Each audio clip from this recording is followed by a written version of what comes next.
Have you ever noticed how some people can recall the exact words you said 3 months ago during a casual conversation you've completely forgotten?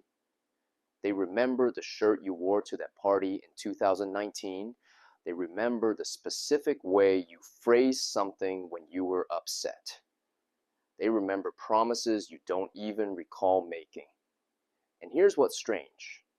While most of us let the small moments dissolve into the background noise of life, these people hold on to every detail like their mind is a museum that never closes, cataloging every exhibit, every moment, every emotional artifact. You might think this is a gift, perfect memory, total recall, never forgetting anything important. But what if I told you that remembering everything isn't always a superpower?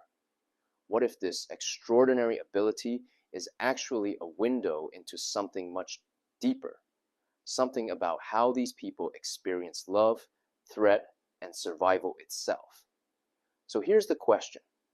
Why do some people remember every small detail? And what does it reveal about the way they navigate the world? Let's start with something you need to understand. Memory isn't just about facts. It's not a hard drive that simply records and stores information. Memory is emotional. Memory is survival. Memory is meaning. When someone remembers every small detail, they're not just remembering what happened, they're remembering what it meant. They're remembering what it felt like. They're remembering what it might mean about their safety, their worth, their place in your life. You see, the human brain has a fascinating mechanism called the amygdala, this almond-shaped cluster of neurons that acts like your personal threat detection system. And here's what's crucial. The amygdala doesn't just respond to obvious dangers like a car speeding towards you. It responds to emotional dangers, social dangers, the micro moments that signal whether you're safe or not. For most people, the amygdala flags major threats and lets the small stuff fade away. But for some people, their amygdala is working overtime. It's flagging everything, scanning everything, recording everything. Because somewhere along the line, they learned that the small details matter, that the shift in your tone matters, that remembering matters, that forgetting could be dangerous. But here's where it gets complex. This kind of memory, this hyper-detailed, emotionally charged recall, often develops in childhood, specifically in environments where attention was survival. Think about a child growing up in an unpredictable home. Maybe there's a parent whose mood shifts like weather, sunny one moment, storming the next. The child learns to read the atmosphere. They learn to notice the small details. The tone of voice when the front door opens, the sound of footsteps on the stairs, the way a glass is placed on the counter. These aren't just details, they're data. They're predictions. They're the difference between safety and chaos. Psychologists call this hyper-vigilance. And it doesn't just disappear when childhood ends. It becomes wired into the way someone processes the world. Their brain becomes exquisitely tuned to notice what others might miss. Not because they want to, but because they had to. Dr. Bessel van der Kolk, one of the leading researchers on trauma, explains that people who've experienced chronic unpredictability or emotional neglect develop what he calls a smoke detector that's too sensitive. It goes off when there's real danger, yes, but also when there's just a little smoke, or even just the memory of smoke. And this is where remembering every detail comes from. It's not about having a better memory, it's about having a more active alarm system. Here's what's fascinating. People who remember everything don't just remember randomly. They remember selectively. They remember the things that matter to their survival strategy. They remember inconsistencies. They remember broken promises. They remember the time you said you'd call and didn't. They remember the moment your energy shifted. They remember what you said you liked, what you said you hated, what you said you'd never do. Why? Because they're keeping an emotional ledger. This isn't about being petty or holding grudges, though it can sometimes look that way from the outside. It's about pattern recognition. It's about trying to predict. Are you safe? Are you reliable? Will you hurt me? When you grow up in an environment where people are inconsistent, where love is conditional, where approval is unpredictable, you learn to track the evidence. You learn to remember, because remembering is how you protect yourself from being blindsided again. The psychologist John Bowlby, who developed attachment theory, observed that children who couldn't rely on consistent caregiving developed what he called anxious attachment. These children, and later these adults, become incredibly attuned to signs of abandonment or rejection. They notice when you pull away. They notice when your texts get shorter. They notice when you're distracted. And they remember, because forgetting feels like vulnerability. But here's the truth that most people don't talk about. Remembering everything is exhausting. Imagine carrying every conversation, every slight, every promise, every moment of disappointment with you everywhere you go. Imagine not being able to let things fade. Imagine your past being so vivid that it's always competing with your present. This is what people with hyper-detailed memory experience. They don't have the luxury of just letting it go because their brain won't let them. The details are right there, sharp and clear, sometimes years later. And this creates a painful paradox. The very mechanism that was supposed to protect them, this extraordinary memory, becomes a prison.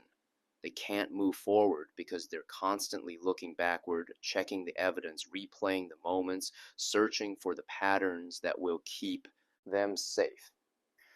Research on highly superior autobiographical memory, HSM, shows that people who remember everything don't necessarily feel blessed by their ability.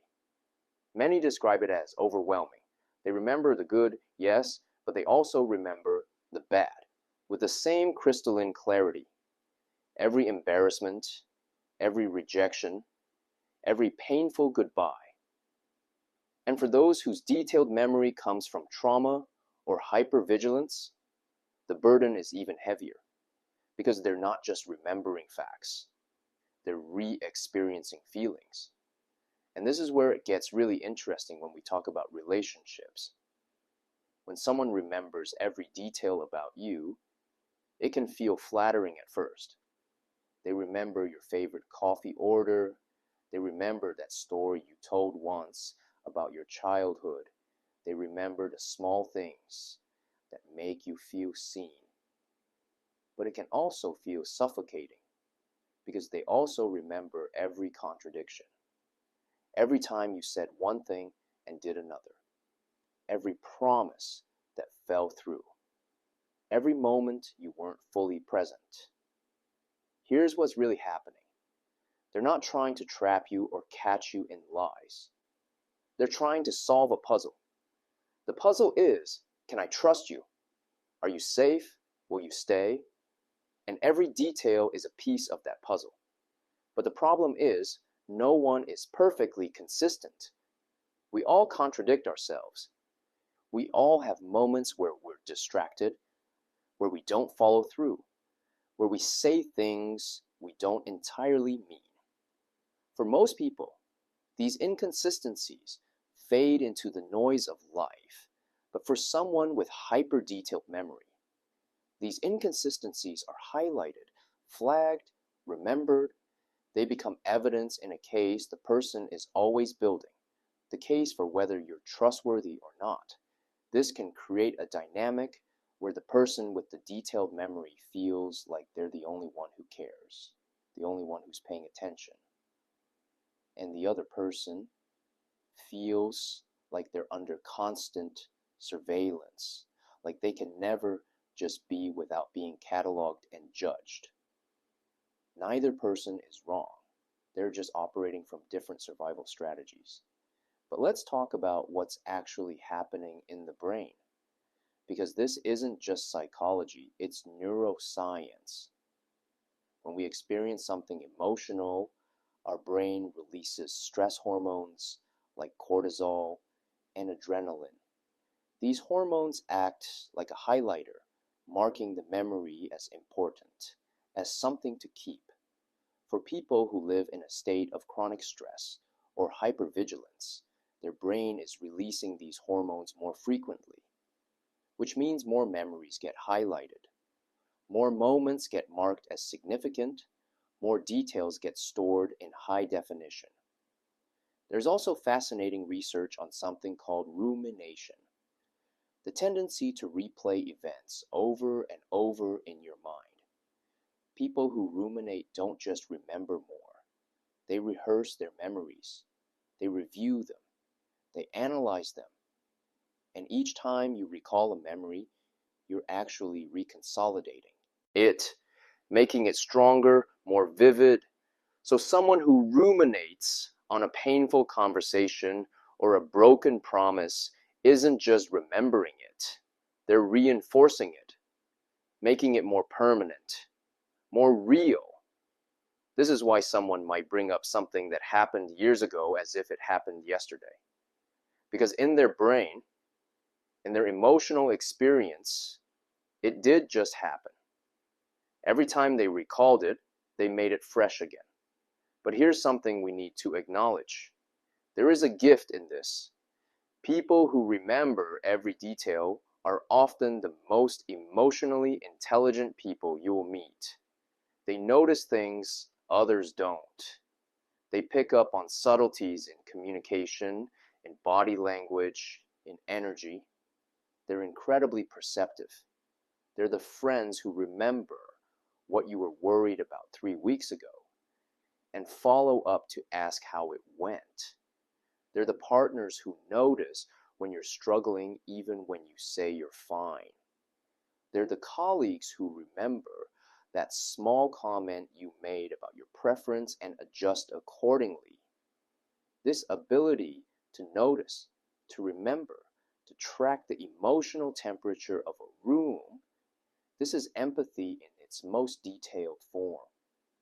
The problem isn't the gift itself. The problem is when the gift is rooted in survival rather than choice, when remembering is compulsive rather than intentional, when the details become weapons in a war against uncertainty rather than tools for connection. So what does healing look like for someone who remembers everything? It starts with understanding that the hypervigilance, the detailed memory, the constant tracking, these were adaptive strategies once. They kept you safe in an environment where you needed them. They helped you navigate chaos. But the question now is, do you still need them?